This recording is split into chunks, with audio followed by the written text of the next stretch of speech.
142, Rescue 142, Ladder 145, Battalion 1.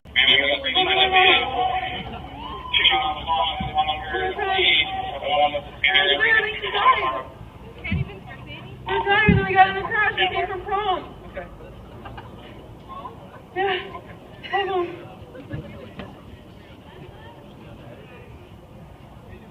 I wonder how many actual DUIs happen on the prom.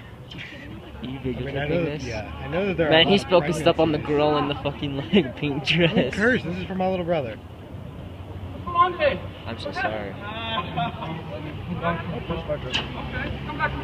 You know, if you notice, the two deputies on scene, they talked to each other for a second and passed on some critical information, and that might be that if you notice the alcohol bottle was laying around, and he's telling them, you know what, while I was here, I took over, I could smell some alcohol, you need to take care of this guy. We might be looking at some serious, other serious events other than just injuries and possibly fatalities. I'm gonna put on one of those fireman suits. Oh my god, yeah. I got one of those suits on. I put that tank on it, and I got up on that ladder, and I climbed the whole entire fucking ladder. And they looked at me, and I was like, I fucking hype. Now the fire department has shown up. We're now going to begin life safety efforts. The first thing that you're going to see is this firefighter extending a hose line to protect these two vehicles that are involved. Vehicles have fuel and other combustible materials that in this kind of an event often lead to a fire. We already have people that are injured. The last thing that we want is a fire to burn them alive before we can get to them. Other members of the crew are going to go over and start checking out this patient that the sheriff's deputy's been doing CPR on for the last few minutes. CPR seems simple, but it's a very labor-intensive task. It will tire you out. Fire department is now there. The crew captain is taking charge of the scene. He's requesting additional resources, and he's setting up a command staff. The remainder of his crew is going to begin assessing this patient that we're doing CPR on. We don't even know yet if we're going to be able to save this person. These guys are going to do last-ditch efforts to try to save her life. I wonder if that was on purpose or if the radio signal just kind of overrode the mic signal. The radio traffic that you just heard, that crew captain has identified the total number of people that we have on scene that are injured. And now he's just told us that we have one that is possibly dead, a second one that is possibly dead, and 4 other people that are going to need treatment. And the radio traffic that you're listening to, this is constant. It doesn't stop. We're constantly talking to other units coming in that are going to bring in the additional resources that we need.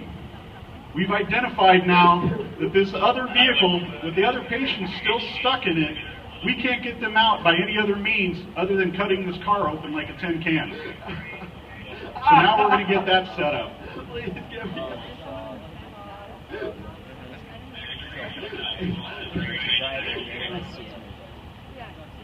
And now it has been identified. One of your classmates on her way home from prom is now dead. There is nothing that we can do from this point forward to save her life. We now have to move on to your other classmates. We don't even so much as know what her name is. All we know is that she is now going to get covered with a blanket, and we're going to have to come back to her later and assist the medical examiner's office in getting her body down to the coroner.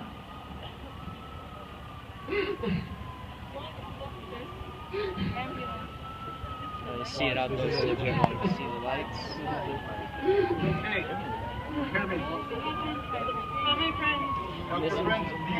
Now the crew's moving to the other patients in the other car. That same process that they applied to our one fatality already, they're going to apply to the other 3 passengers in this car. We're going to treat them from most severe to least severe. We're going to have to do this inside this vehicle right now, because we cannot stop our life-saving efforts just because you're stuck. So we're going to have to get inside this vehicle, and we're going to have to do our job. If the patient is critical, and we have to maintain their airway, we're going to have to try to put a tube down your throat to help you breathe. Yeah, that sucks. If we can't do that while you're sitting there, we are actually going to have to do a surgical incision in your neck and stick that tube in that way. We're going to have to start IVs. We're going to have to poke you with more needles. We're going to have to do everything we can to keep you breathing and your heart pumping. And we are now going to have to do that in conjunction with an entire another crew working around us using those things that everyone has heard about. The jaws of life. These guys are going to have to come in, cut, pry, bend, do whatever they can to get this vehicle opened up so we can get these people out.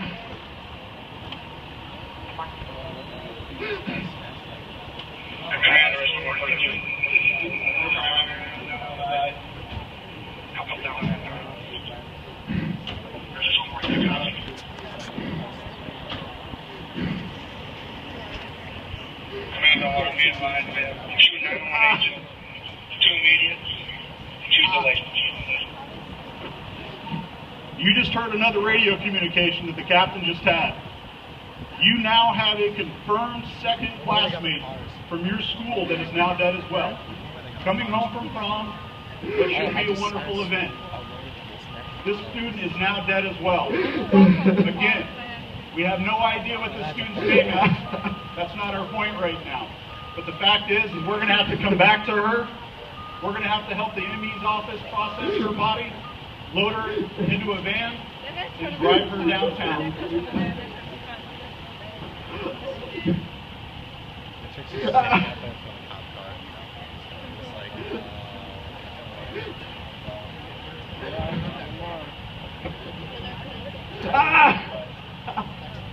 You can see we only have 2 vehicles here, but at a minimum, I've already got 10 people from the fire department, not including the sheriff's department. They're going to be having to work to save these people's lives. We already know that we have 2 that didn't make it. It might just be you in a car. Something like this happens. It's going to take